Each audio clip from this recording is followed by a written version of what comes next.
మనం చర్చికి వెళ్ళినంత మాత్రాన దేవుడు మన జీవితాల్లో వెంటనే అద్భుత కార్యాలు చేయడు. మనం బైబిల్ ప్రతిరోజు చదివినంత మాత్రాన దేవుడు అద్భుత కార్యాలు మన జీవితంలో చేయడు.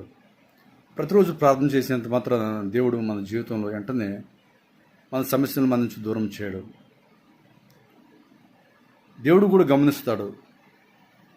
నువ్వు మందిరానికి వెళ్తున్నావు, నువ్వు క్రమంగా మందిరానికి వస్తావా లేదా, క్రమంగా బైబిల్ చదువుతున్నావా లేదా, ప్రార్థిస్తున్నావా లేదా, నీ బుద్ధిని, నీ యొక్క వ్యవహార శైలిని దేవుడు గమనిస్తూ ఉంటాడు. అలా నీకు ఒక ఎగ్జామ్ అంటే ఒక పరీక్ష పెడతాడు. ఆయన దేవుడు పెట్టే పరీక్షలో నీవు పాస్ అవ్వాలి. అప్పుడే దేవుడు నీ యొక్క సమస్యను దేవుడు తీర్చగలడు.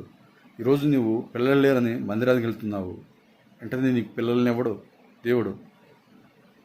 నీ యొక్క రోగం తగ్గాలని మందిరానికి వెళ్తున్నావు, కానీ వెంటనే రోగం తగ్గించాడు దేవుడు. అలా కొంత లాంగ్ టైం తీసుకోవచ్చు. దేవుడు చెప్పలేము. దేవుడు సమయం ఎప్పుడు అసన్నమైనదో ఎవరికి తెలియదు అండి. దేవుడు నీ జీవితంలో ఎప్పుడు అద్భుత కార్యం చేస్తాడో తెలియదు. చేస్తాడు, కానీ అది ఎప్పుడు చేస్తాడో తెలియదు.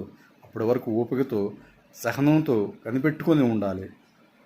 నేను మందిరానికి వెళ్తున్నాను, దేవుడు నా జీవితంలో అద్భుత కార్యాలు చేయట్లేదు. 2 వారాలు వెళ్ళాను, 3 వారాలు వెళ్ళాను, ముచ్చటంగా 3 వారాలు వెళ్ళాను, 7 వారాలు వెళ్తాను అనుకున్నాను, దేవుడు అద్భుత కార్యాలు చేయలేదు, ఇంక ఇష్టు అని అనుకొని కృంగిపోవడం దారుణం.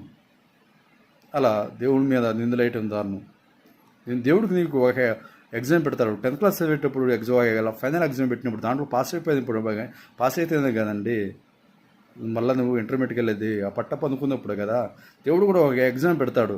నువ్వు ప్రతిదినం ఎక్కువ జీవం వెళ్తున్నావా క్రమం తప్పకుండా, లేకుంటే సోమర్థనంతో పండుకుంటున్నావా, లేకుంటే వాళ్ళ నోటితో నేను ఇష్టం బూతులు తిడుతున్నావా, నీ బుద్ధి, నీ మాట తీరును, నీ వ్యవహార శైలిని, నీ చూపులను, నీవు వినే మాటలను అన్నిటినీ అబ్జర్వేషన్లు పెడతాడు.